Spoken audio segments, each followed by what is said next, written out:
Hello everyone, welcome you all to Cognizance IAS. हम इस series में पॉलिटी लक्ष्मीकांत के क्वेश्चंस को चैप्टर वाइज डिस्कस करेंगे। So let's start today's discussion. Today we'll continue the discussion of questions of chapter Comptroller and Auditor General of India। जो हमारा chapter number 45 है, इसके कुछ क्वेश्चन को हम लोगों ने लास्ट टाइम डिस्कस कर दिया था। साथ ही उसको भी समझ लीजिए कि कंट्रोलर एंड ऑडिटर जनरल जो होते हैं उनका वर्क फंक्शनिंग किस तरह से होता है, इसके बारे में ब्रीफली हम लोगों ने लास्ट टाइम देख लिया था। साथ में मैक्सिमम जो चीज़ें थी उसको समझ ली थी। अब उसके बेस्ड जो भी और क्वेश्चंस बचे हुए इस चैप्टर में, उसको देख करके हम लोग चैप्टर को कंक्लूड करते हैं। So without wasting the time आज हम लोग स्टार्ट करेंगे क्वेश्चन नंबर 8 से। देखिए, आज मैं ज़्यादा एक्सप्लेनेशन नहीं दूंगी क्योंकि लास्ट टाइम जो क्वेश्चन नंबर 7 था तब तक हम लोगों ने इंडिपेंडेंट फंक्शन भी इन सबको समझ लिया था। तो आज हम लोग क्वेश्चंस को ब्रीफली समझते हुए चलेंगे और देखते हुए चलेंगे। तो हमारा क्वेश्चन नंबर 8 है, असर्शन दिया हुआ है, इसमें रीजन दिया हुआ, हमें बताना है कि कौन सा कोड सही है। असर्शन दिया हुआ है यहाँ पे हमारा, the salary and condition of service of Comptroller and Auditor General of India cannot be varied to his disadvantage after he is appointed। यानी कि जो सैलरी और सर्विस होता है, यानी कि सैलरी और जो कंडीशन होता है सर्विस का, कैग का, उसको वैरी नहीं किया जा सकता है towards disadvantage after his appointment. यानी कि उनके अपॉइंटमेंट के बाद किसी तरह का सर्विस कंडीशन या सैलरी में कमी नहीं लाई जानी चाहिए। सेकेंड हमारा रीजन है, the office of CAG is a constitutional office. यानी कि भारत में जो कैग का ऑफिस है वो एक संवैधानिक ऑफिस, संवैधानिक संस्था, ये कह रहा है। यहाँ के अगर आप देखेंगे कि कैग है वो, उसका जो सैलरी है, उसका जो कंडीशन है टर्म्स ऑफ सर्विस का, उसको कम नहीं किया जा सकता। क्यों नहीं किया जा सकता? ऑब्वियसली क्योंकि वो एक संवैधानिक संस्था है। तो यहाँ पे रीजन जो है वो असर्शन को फुलफिल कर रहा है, इसलिए हमारा यहाँ पे ऑप्शन ए या फिर कोड है आपका सही हो जाएगा। बोथ असेंबली लीगल और individually true and reason is correct explanation of A. Question number 9 देखते हैं, consider the following statement and choose the correct option regarding all the reports of controller and auditor general of India. तो यहाँ पे मैं इसको simply CAG से denote करूंगी। तो जो कैग है उसके रिपोर्ट्स के बारे में आपको यहाँ पे बताना है कौन सा स्टेटमेंट करेक्ट है और आपको करेक्ट ऑप्शन को चूज करना है। फर्स्ट हमारा स्टेटमेंट है, relating to accounts of the union and accounts of state are submitted to the president of India। यानी कि जो भी अकाउंट्स होता है रिलेटेड टू यूनियन और स्टेट, वो सारा रिपोर्ट जो होता है वो सबमिट होता है प्रेसिडेंट के पास। तो देखिए, यहाँ पे हम लोगों ने लास्ट टाइम देखा था कि जो रिपोर्ट होता है सेंट्रल गवर्नमेंट का वो होता है प्रेसिडेंट के पास सबमिट होगा, और जो स्टेट गवर्नमेंट का रिपोर्ट होगा वो सबमिट होगा गवर्नर के पास। तो यहाँ पे प्रेसिडेंट के पास पूरा रिपोर्ट सबमिट होगा, प्रेसिडेंट के पास केवल सेंट्रल वाला रिपोर्ट सबमिट किया जाता है कैग के द्वारा। जो सेंट्रल ऑडिटिंग होती है उसके रिपोर्ट को प्रेसिडेंट देखती है, और जो स्टेट का रिपोर्ट होता है उसको गवर्नर के पास दिया जाता है। तो फर्स्ट ऑप्शन करेक्ट है, तो ऑप्शन ए का एलिमिनेट कर दिया। सेकंड अगर देखेंगे, relating to accounts of state are submitted to the governor of the state. यानी कि जो भी अकाउंट रिलेटेड होगा स्टेट का उसको गवर्नर के पास सबमिट किया जाएगा। ये तो आपका सही है, स्टेट का रिपोर्ट का स्टेट के पास टैक्स सौंपती है। तो आपका सेकंड स्टेटमेंट करेक्ट है, तो आप ऑप्शन बी की तरफ आराम से मूव कर सकते हैं। थर्ड स्टेटमेंट आपका यहाँ पे इनकरेक्ट होगा क्योंकि relating to accounts of state are submitted by union minister of finance. अब देखिए, यहाँ पे स्टेट गवर्नमेंट है, यानी कि स्टेट का कोई भी जो भी अकाउंट होगा, कहाँ पे एक्सपेंडिचर आया है, कहाँ पे खर्च हुआ है, किस तरह से कहाँ कहाँ पे उसको एलोकेट किया गया, ये सब कुछ जो रिपोर्ट इस सबके लिए कैग बनाएगी, वो रिपोर्ट स्टेट की गवर्नमेंट के पास जाता है, ना कि यूनियन फाइनेंस मिनिस्टर या फिर पार्लियामेंट या फिर प्रेसिडेंट, इन सबके पास नहीं जाता है। एक आपका होता है गवर्नर के पास। तो आपका ऑप्शन यहाँ पे बी करेक्ट हो जाएगा। नेक्स्ट देखते हैं, the ultimate responsibility of taking due action on comments of CAG of India vest with the.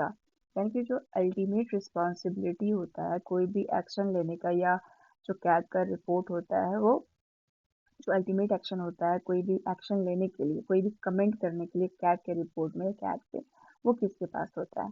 क्योंकि कैग जो भी रिपोर्ट सौंपती है उसका अल्टीमेट रिस्पॉन्सिबिलिटी किसके पास होता है? वो होता है पार्लियामेंट के पास, क्योंकि इस रिपोर्ट को राष्ट्रपति पार्लियामेंट के समक्ष सौंपते हैं और वहीं पे इसका स्क्रूटनी किया जाता है पब्लिक अकाउंट कमेटी के द्वारा। तो जो अल्टीमेट रिस्पॉन्सिबिलिटी होता है कोई भी एक्शन लेने के लिए, और जो कोई भी कमेंट करने के लिए कैग के ऊपर, वो होता है पार्लियामेंट के पास। आपका यहाँ पे ऑप्शन सी करेक्ट हो जाएगा। नेक्स्ट देखते हैं question number 11, consider following statement about CAG of India and choose your correct option. First है हमारा ऑडिट गवर्नमेंट एक्सपेंडिचर, क्या क्या करती है गवर्नमेंट का एक्सपेंडिचर, उसको ऑडिट करती है।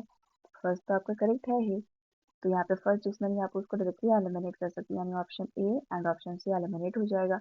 अब इसका 3 सही होगा या 4 सही होगा। सेकंड तो आपका इनकरेक्ट है, मेक फाइनेंशियल पॉलिसी। देखिए यहाँ पे कैब जो होती है वो किसी तरह का फाइनेंशियल पॉलिसी नहीं रहती है, आपका फाइनेंस मिनिस्टर का काम होता है। तो यहाँ पे आपका सेकंड तो इनकरेक्ट है ही। थर्ड हमारा sanction grant to various department, ये ग्रांट को सैंक्शन करती है अलग अलग डिपार्टमेंट में। भाई अगर ये सैंक्शन करेगी ग्रांट को तो फिर बजट में क्या आता है, और फिर अप्रोप्रिएशन एक्ट क्या होता है, अप्रोप्रिएशन बिल क्या होता है, इन सब का क्या काम हो जाएगा अगर सैंक्शन कैग के द्वारा हो जाएगा तो। देखिए कैग यहाँ पे सैंक्शन नहीं करती है ग्रांट को, तो आपका ये थर्ड इनकरेक्ट और करेक्ट आपका हो जाएगा, यानी कि ऑप्शन डी फोर्थ आपका करेक्ट है। ये देखती है जो पब्लिक एक्सपेंडिचर है वो गवर्नमेंट के द्वारा किस रूल से खर्च किया गया है, यानी कि जो भी एक्सपेंडिचर हुआ है वो अकॉर्डिंग टू रूल है या नहीं है, ये देखने का काम होता है एक्ट का।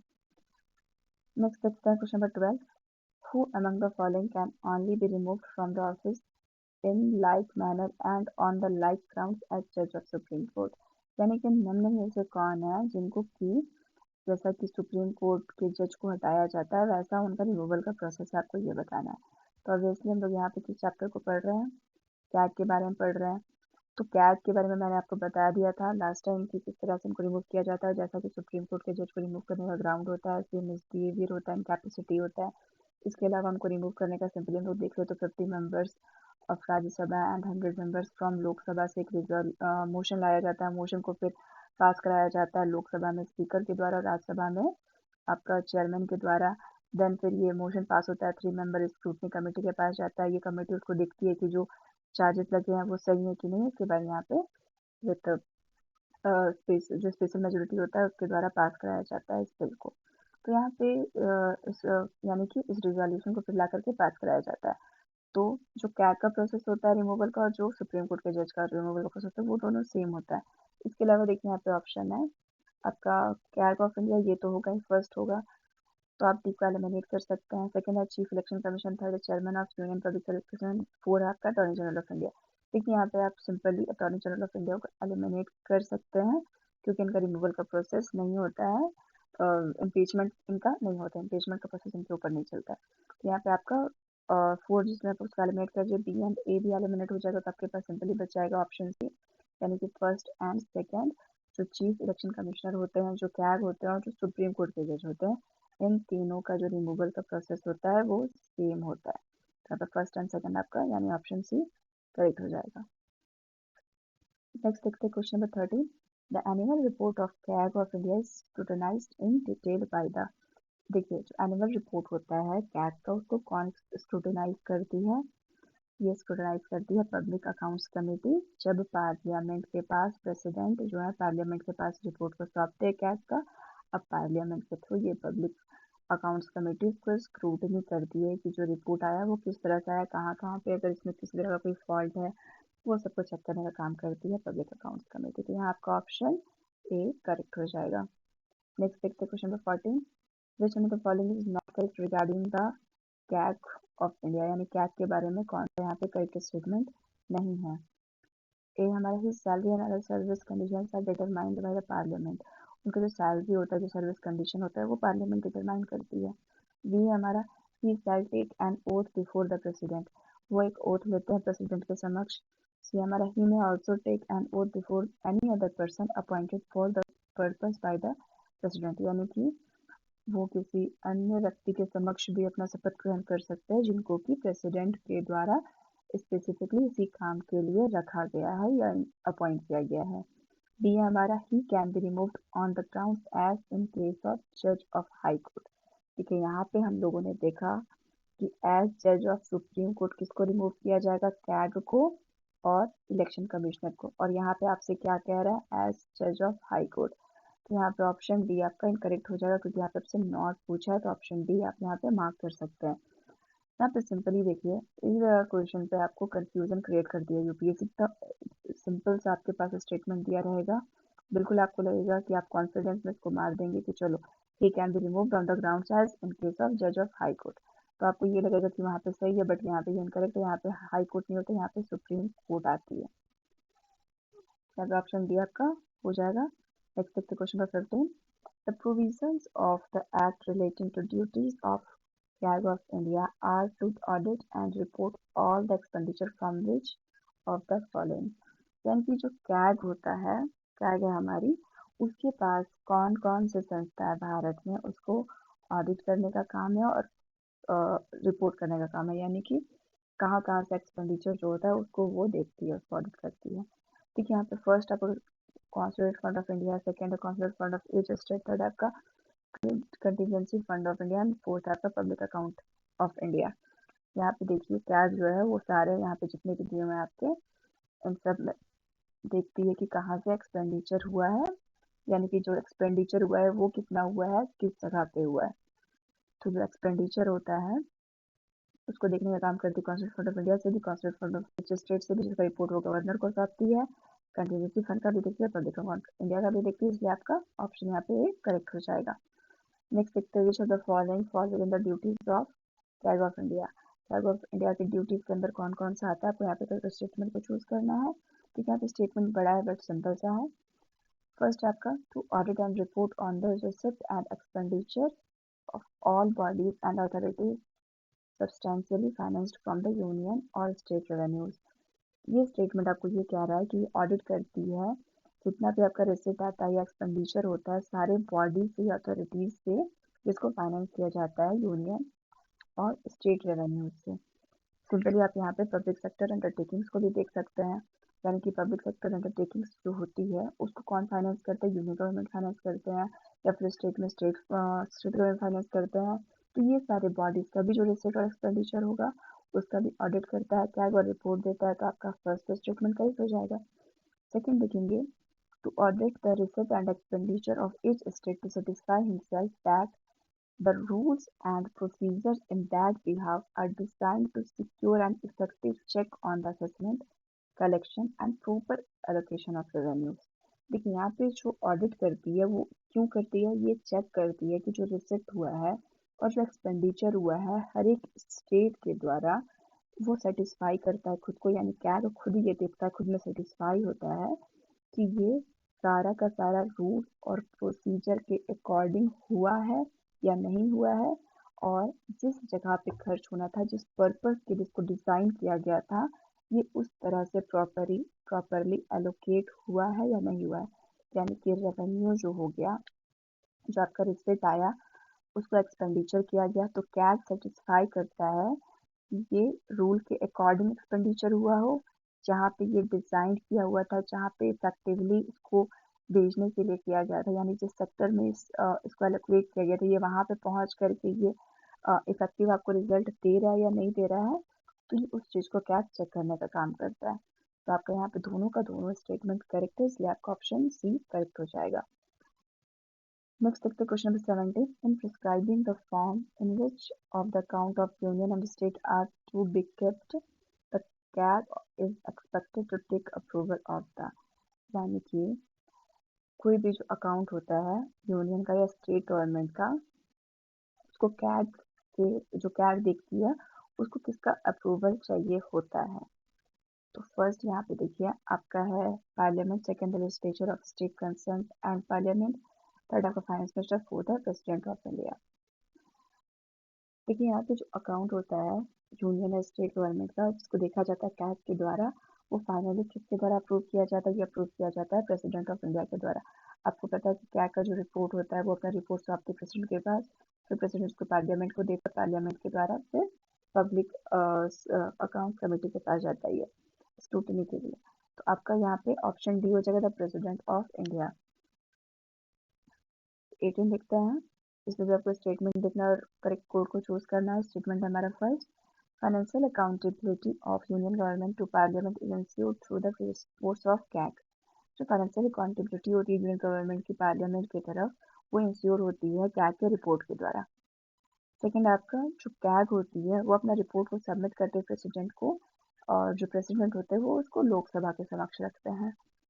तो देखिए यहाँ पे सिंपली आपसे बोल रहा है, तो स्टेटमेंट वन भी आपका करेक्ट है, टू भी करेक्ट है। क्योंकि कैग का जो रिपोर्ट होती है सबमिट करती है प्रेसिडेंट उसको रखते हैं लोकसभा के पास। और साथ साथ ये भी आपका करेक्ट है कि जो गवर्नमेंट होती है उसको अकाउंटेबल बनाती है पार्लियामेंट की तरफ, इंश्योर करती है कि जो रिपोर्ट है मतलब जो कैग का रिपोर्ट है वो इंश्योर करती है कि यूनियन गवर्नमेंट है अकाउंटेबल है पार्लियामेंट की तरफ। कि आप दोनों का दोनों स्टेटमेंट करेक्ट है क्योंकि फाइनली जो रिपोर्ट होता है वो लोकसभा के पास जाता है, लोकसभा में हमारे रिप्रेजेंटेटिव होते हैं और जो हमारे रिप्रेजेंटेटिव है उनके थ्रू इनडायरेक्ट वे से जो कैग है वो यूनियन गवर्नमेंट को अकाउंटेबल बनाती है हमारे लिए। अब गवर्नमेंट में कौन आती है सिंपली आप देखेंगे गवर्नमेंट में कौन आती है, रूलिंग पार्टी आती है जिसके मिनिस्टर्स होते हैं सारे, जो सिंपली लॉ को बनाती है आपका। तो रूलिंग पार्टी के द्वारा ही सारे अप्रोप्रिएशन वगैरह को देखा जाता है। तो कहाँ पे एक्सपेंडिचर किया गया, किस तरह से किया गया, ये पार्लियामेंट के समक्ष रखा जाता है या फिर यहाँ पे आप देखेंगे लोकसभा के समक्ष आता है। लोकसभा में कौन लोग होते हैं, रूलिंग पार्टी के अलावा भी होते हैं, अपोजिशन पार्टी होते हैं और अदर पार्टी के लोग होते हैं। सारे लोग इस चीज़ को देखते हैं। तो ये अकाउंटेबिलिटी फिक्स करती है यूनियन गवर्नमेंट का पार्लियामेंट के प्रति through submitting the report to president and through president जो रिपोर्ट होता है वो लोकसभा के पास रखा जाता है। यहाँ पे आपका दोनों का दोनों स्टेटमेंट करेक्ट है और स्टेटमेंट 2 स्टेटमेंट 1 को एक्सप्लेन भी कर रहा है क्योंकि लोकसभा के पास अगर रिपोर्ट जाता है तो Lok Sabha is part of parliament, तो पार्लियामेंट के प्रति भी यूनियन गवर्नमेंट का अकाउंटेबिलिटी को इंश्योर किया जाता है। तो आपका यहाँ पे ऑप्शन ए करेक्ट हो जाएगा। नेक्स्ट देखते हैं क्वेश्चन नंबर 19। देखिए क्वेश्चन नंबर 20 तक ही इस चैप्टर में, तो 19 हम लोग अभी देखते हैं। 19 A CAG of India submits 3 reports to Parliament or state legislature. Which one of the following report does not come under the category? देखिए 3 तरह का रिपोर्ट देती है कैग पार्लियामेंट को या तो फिर स्टेट लेजिस्लेचर को। वो कौन कौन सा रिपोर्ट है और यहाँ आपको बताना है कौन सा रिपोर्ट नहीं है। तो फर्स्ट आपका audit report of finance account, second आप audit report of appropriation account, third आपका audit report of capital account, fourth आपका audit report of commercial and public sector enterprise. तो जो पब्लिक सेक्टर इंटरप्राइज होती है, पब्लिक सेक्टर अंडरटेकिंग्स होती है, ये तो आपका इसका रिपोर्ट तो देती ही है कैग।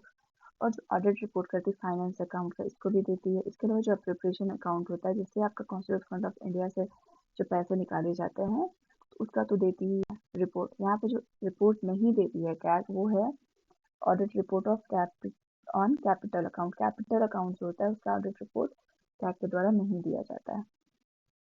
20 देखते हैं। The CAG of India has the power to audit which of the following. जो कैग होती है वो कौन कौन से रिपोर्ट को ऑडिट करती है, कौन कौन से रिपोर्ट को ऑडिट करने का पावर है इनके पास। फर्स्ट है आपका all expenditure from contingency fund and public account of the union, ये तो आपका करेक्ट है। सेकंड देखिए all the expenditure from contingency fund and public accounts of state, यानी कि वो सारा फंड जो राज्य का कंटीजेंसी फंड से है और राज्य के पब्लिक अकाउंट से है। तो ये भी आपका करेक्ट है, ये राज्य के भी फंड को देखती है, ऑडिट करती है। थर्ड है आपका all expenditure from the consolidated fund of each state each union territory having a legislative assembly of its own, यानी कि सारा expenditure from constitute fund of union territory जहाँ पे आपकी लेजिस्लेटिव असेंबली है, जस्ट पुडुचेरी एंड आपका दिल्ली। फोर्थ है आपका count of all government companies set up under the Indian companies act, यानी कि वो सारा गवर्नमेंट कंपनी जो कि इंडियन कंपनीज एक्ट के द्वारा सेटअप किया गया है। तो यहाँ पे देखिए अगर यहाँ पे ऑल गवर्नमेंट नहीं बोलते, यहाँ पे बोलते all company setup under Indian companies act, तो ये करेक्ट हो जाता। लेकिन यहाँ पे गवर्नमेंट कंपनी यानी कि सिंपली जो पब्लिक सेक्टर इंटरप्राइजेस या पब्लिक सेक्टर अंडरटेकिंग्स होती है। तो फोर्थ तो आपका करेक्ट है। यहाँ पे देखिए सारा का सारा स्टेटमेंट करेक्ट है। जो एक्सपेंडिचर होता है कंटीजेंसी फंड से या पब्लिक अकाउंट से, चाहे वो यूनियन का हो या सेंटर का हो, इसको ऑडिट कर रही है कैग।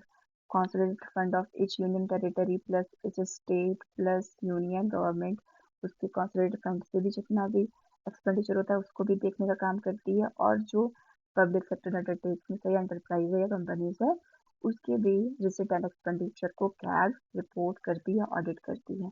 तो यहाँ आपका ऑप्शन ए करेक्ट हो जाएगा। So, this is the end of today's discussion. Hope you like it. Stay connected, stay safe. Thank you very much.